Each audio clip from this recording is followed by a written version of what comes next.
Olwaleero ababaka Allan Ssewanyana ne Muhammad Ssegirinya bakomezeddwawo mu kkooti enkulu ewulira emisango egy'anaggomola. Bano babadde bazze okuwulira ensalawo y'omulamuzi waayo Alice Komuhangi ku kusaba kwe baakola okugatta fayiro z'emisango gyabwe okuli ey'e Masaka n'eya wano mu Kampala. Bano balangibwa okuba n'akakwate ku bijambiya ebyaleka abawerako nga bafu mu bitundu by'e Masaka omwaka oguwedde, so nga bavunaanibwa n'egy'obutujju.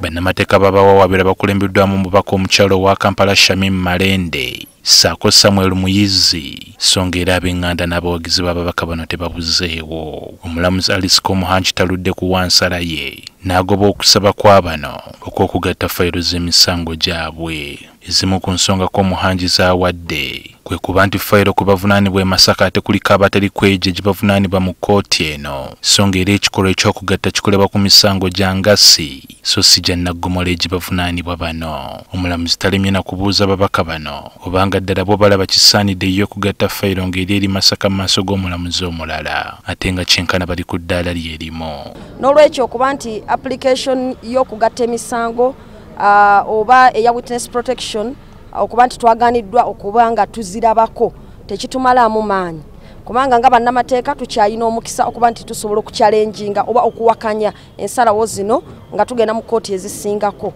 Ate era nga bannamateeka tugambe tugenda kutuula nga bannamateeka wamu nga tukonsultinze ne ba clients baffe nga tumaze okwogerako nabo tulabe bwe tusobola okuwakanyamu ensala zino naye nga tetugenda kuwanika. Omulamuzi atugambye nti mu mateeka tekikkirizibwa kugatta bantu bali ku fayiro bbiri nga tebafaanagana mu fayiro emu, nti engeri eri gye kuliko Ssennyonga ne bakono bana babiri naye nga ku fayiro eno Ssennyonga taliiko, tasobola kukaka Ssennyonga nakaka kkooti eri kuleta Ssennyonga wano. Ababakira babadde n'okwemulugunya ku bujulizi obunaaweebwa mu kyama nga n'ababuwadde tebaasanguziddwa, wabula omulamuzi abagumiza nti bajja kulaba nga bakola ogwabwe nga kkooti mu ngeri ey'amazima n'obwenkanya. Oludda oluwaabi lutegese abajulizi 17 abalumiriza ababaka bano bombi be lwagala basigale nga bakyama, newankubadde ababaka batya nti mu bano mwandigiramu n'abatali batuufu. Mindful of our status, mindful of the kind of jobs that we do, Your Worship. We get these jobs through a competition. We have enemies as members of Parliament. We know that anything can happen, especially in regard to witness protection.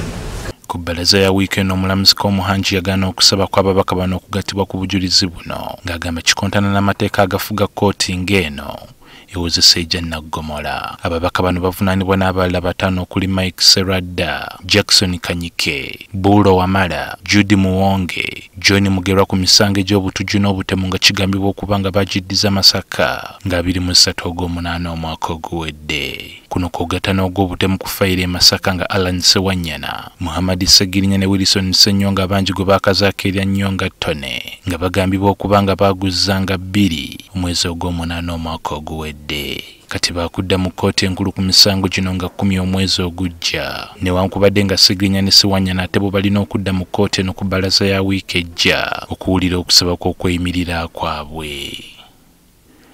John Kilifu Wamala, NTV ya Akawungeezi.